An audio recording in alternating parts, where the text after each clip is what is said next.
Hi, this is David at MASH IT, and tonight we're going to do a review on the Dell Inspiron 5505 15-inch laptop with AMD Ryzen CPU. Now, with a lot more people working from home and using PCs at home at the moment, there's a great demand for a good quality mid-range machine that gives you good performance but doesn't break the bank. Now, obviously, a lot of the laptops we look at are high-end laptops, gaming laptops, XPS laptops, and they're all well over £1,000. A lot of people don't want to spend that much money on a computer. So today we're looking at a Dell Inspiron 15-inch Ryzen mid-range laptop. Now this starts about £500 in the UK, and it's got the Ryzen 4500U in the base model, but we've paid a little bit extra and we've got the 4700U. This is a 15-watt, 8-core CPU in a sort of mid-range sort of package. So you're getting fantastic 8-core performance in a laptop that's costing you about £600 in the UK. So let's take a look at this laptop and see how well it performs for the budget. So looking around the laptop, straight away, it feels nice and solid. It feels like aluminium, so it's quite hefty and it's quite solid. It doesn't feel like a budget laptop. Like when I think of Inspirons, I think of plastic, lots of clips, really difficult, flimsy machine. This doesn't feel like that. It certainly doesn't feel as solid as an XPS. But it certainly feels a lot more solid than your sort of normal sort of budget or mainstream laptop. Now looking at the left-hand side, we have got the power jack, we've got an HDMI port, a standard USB 3 and a USB-C port. Now the USB-C port can also be used for charging, but Dell do provide a standard PSU in the box to charge this laptop. But if you do have a USB-C charger around, I have tested it, you can just plug a USB-C in and charge away. On the front, we've got nothing of the laptop. On the right-hand side, we've got a headset jack, another USB 3, and a micro SD card. And on the back, we've got across the whole length is a nice rubber bumper. And that's because as the lid opens, it is lifted off the table by that bumper, which not only gives it a slight incline, which makes it more comfortable for typing, but also gives you a bit of space for airflow underneath. So a really nice design by Dell. I mean, I know a few laptops have started using this design. I'm really liking it. I like the incline and I like the fact that we've now got a little bit of an airflow underneath the laptop, because so many are so tight to the desks, it's a struggle to get the air in underneath the laptop. So opening it up, again, feels like an aluminium deck, reasonably sized touchpad. I think it's plastic by the feel of it, but it sort of glides smoothly and it feels quite accurate. Certainly be quite happy using this on a day-to-day. It's certainly not going to beat an Apple MacBook Pro, but you know, I could quite happily work with it. Then moving up to the keyboard, we've got a full-size keyboard with this laptop. So we've got a keyboard and a number pad.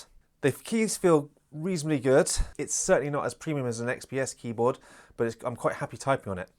But the one downside, this is a backlit keyboard, and it is silver keys, and every time I've come across a backlit keyboard with silver keys, as soon as you turn the backlight on, unless it is really dark, you can't see any of the keycaps. Now that's fine if you're a touch typist, but obviously you still won't be able to see all those function keys.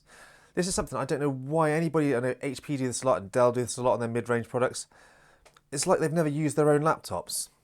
Anyway, turn it off and you can see the keys again, and if it is dark, turn the backlight on.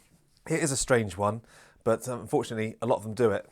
Also, to the top right of the keyboard, you have a fingerprint reader there. This is optional, we chose to put it on. It was about an extra £10, which in my opinion is worth it because it does make it much more convenient to log on with the fingerprints.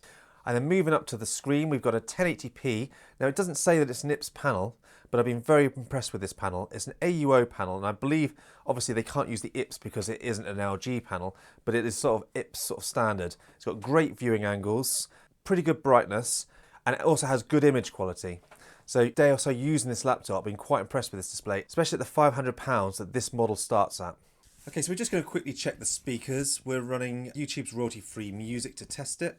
The speakers are at 50%, and they are down-firing speakers. So let's see what they sound like.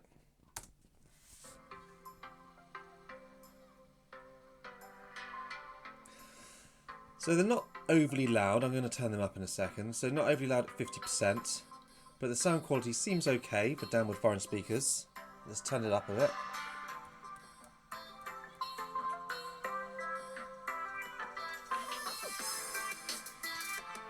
So it's 66%, and it's getting a reasonable volume now, and it's pretty clear. It's not bad speakers. It's certainly not a MacBook Pro 16, but you know, these are certainly usable. I think for a laptop of this price range, I'm quite impressed with those speakers. I mean, I'd certainly use those for a YouTube video. I wouldn't be listening to music on it, but if you're playing a light game or listening to a podcast, I'd be more than happy with that. And then come up to the top of the screen, we've got a webcam at the top with microphones. So overall, with the range of ports you've got, the decent screen, the decent speakers, and a webcam at the top, straight away you're getting a good mid-range package here that's, you know, it'll do everything you ask of it. So obviously it sort of looks pretty good and it's got good ports. Let's have a quick look at how it performs with this AMD Ryzen processor. So firstly, you're going to just do one run of Cinebench R20 just to see how the CPU performs. And we're off. So at 100% load, it's starting off at about 3.5 gigahertz over the 8 cores. So pretty impressive performance to start with. Dropping down to 3.2. I'm going to leave this running, fast forward it through to the actual results, and we'll see how it goes. So for the majority of this test, these 8 cores are sitting at about 3.17 gigahertz, a pretty fantastic sort of speed, because it's fully maxed out on Cinebench. This gives us a score of 2,733 points, which for a 15 watt processor is absolutely phenomenal. This is destroying the Intel Tiger Lake in the more premium XPS laptops. So for a 500, well, obviously this is upgraded, so 600 UK pounds model with the 4700, we're getting a performance on the CPU which is on par with the Intel 6-core processors like the 9750 or the 10750H processors. Certainly not a 15 watt processor like the Tiger Lakes. Okay, so we have the Geekbench 5 CPU scores. Now the single core score is 1081 and the multi-core score is 4576. Now these aren't brilliant scores. Now the reason that this isn't performing as well as it should, I've noticed, is it is running a single stick of 8GB RAM. The first thing I would do if I was buying this machine for myself is I would pop the bottom off and I'd add a second RAM stick in there, because obviously if it is running in dual channel it will run a lot faster. These are still very good respectable scores, but I don't know why Dell don't put this in dual channel out of the gate. They've hamstrung their own laptop by putting a single 8GB RAM stick. Now I'm assuming they've done this because they know that you'll probably upgrade it yourself, but for anybody that doesn't realise or isn't technically capable of upgrading a RAM stick, they've got a hamstrung machine on that 8GB single stick RAM where they can have a lot more performance out of dual channel. So the OpenCL score of Geekbench 5 is 9,992, which is a very respectable score for this Vega graphics card that's on board the actual Ryzen CPU. Now, as I said in the previous Geekbench score, this would be improved by adding that second stick in. So we can see it performs pretty well. How about the battery life? Well, I'm pleased to say, I'm guessing because this is on the Ryzen 7nm CPUs, with this generation of Ryzen, the 4000 series, the battery life has massively improved over the 3000 range. Streaming YouTube music over Wi-Fi at 50% volume and 50% brightness, I got 9 hours and 40 minutes. That's a really good score and right up there with the best Ultrabooks. So in a mid-range or budget laptop at £500 start price, this is really quite impressive performance. So that leads me to the conclusion.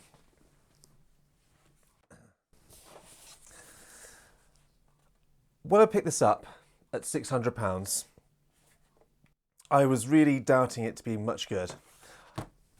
I know Ryzen's perform well, but I've had Inspirons in the past, I've never been impressed with them. They've usually had poor screens, they're usually plasticky and not that impressive. So, you know, it's like almost like they're saying, you know, don't buy this, buy the XPS.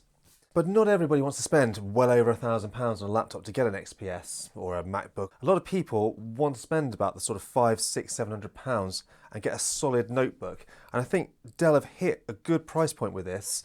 You're getting a lot of performance, good ports, a sturdy machine with good all-round usability, starting at £500. Now we configured this with the 4700, so the 8-core rather than the 6-core CPU, and we've got 256GB SSD for an extra £100 odd, so it's just over 600 this cost. And I think that's a well worth upgrade as well if you are actually picking one of these up, if you can afford it. Now then, one thing I will say is obviously Dell are putting a single stick of DDR4 RAM, as I mentioned in our Geekbench scores. So that means you're running in single channel performance, which really bottlenecks the performance of this laptop. The first thing I would do if I bought this for myself is I'd take the base plate off, which is held on with just a few screws, and add in a second RAM chip. Once you've then gone into dual channel mode, you'll see a big increase, especially in 3D performance. And this is more than capable of playing sort of your lighter games, your Dotas, your League of Legends, your sort of lighter indie games on the Vega graphics. We've tested it before, the Vega graphics on other notebooks, and we've always been really impressed with the light gaming performance. So for this budget, you're getting a really good all-round performing machine. And it's got pretty good ports. Really quite impressed with it. So if you're looking for a laptop that's not going to break the bank, certainly consider this Dell. Well, I hope you've enjoyed this video. If there are any questions, pop them down below. I'll do my best to answer you as soon as I can. And also please hit like and subscribe. We have plenty more laptops coming in for review. And also, thank you for watching.